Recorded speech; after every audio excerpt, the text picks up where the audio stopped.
Okay, here's a look at the market for the E-mini S&P, that is, for Thursday, August the 19th, 2010.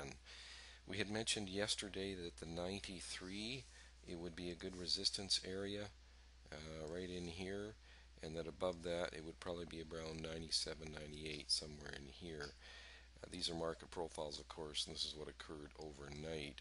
So you can see that overnight it did probe slightly above that first resistance area at 93, not for very much though. Got rejected pretty good, and then ended up by opening here in the regular trading hours. So these are our market profiles. This is today and its corresponding volume profile. This is what happened overnight, and this is what occurred yesterday. So with that kind of weak opening, we knew that the sellers were much more in control, and that if the previous day's low could get taken out, then more than likely we'd have a good move lower. So what we ended up by doing is today is having several short trades. And as far as the lookout for tomorrow, there's no news tomorrow. It's a Friday in August, so don't expect much to happen after about noontime, with the bias still being down in a good resistance area in around the 78 price. Here's the regular trading hours, and if there is some weakness that starts to build on itself, it could easily get down to about 61. Here is our software and our trades for today.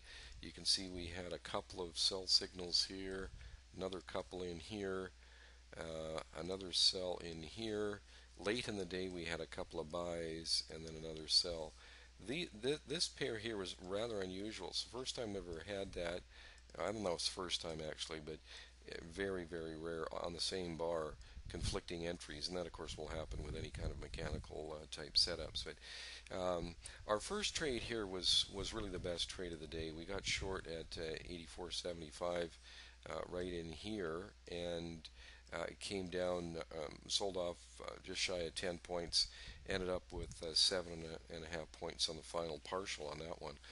That turned out to be our best trade of the day.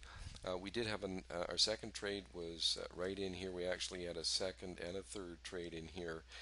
The second trade did hit our first objective, and then came around and stopped us out. So we had a break even on the second trade. Third trade did hit first and second objectives. We were not filled on the second objective, so only made profits on the first half of the position on that trade. We took the other short in here. Now this is a dicey trade, but we're taking it from a mechanical standpoint. It turned out with a 3-tick loss on that trade. You can see trade number 5 was triggered right here. Our entry was right here. It had a nice sell-off. I think it moved 2.5 points in our favor, so easily reaching our first two objectives, so nice profit on that. These trades, of course, were not taken because we were either in the red or just barely turning over to the neutral when when those were set up and triggered, so no trades in there. So we ended up with 5 trades here, and a very nicely profitable day. So like I said, we're looking around the 78 area as resistance. If it can hold below 71, it did a pretty good job at it today, but did not close there.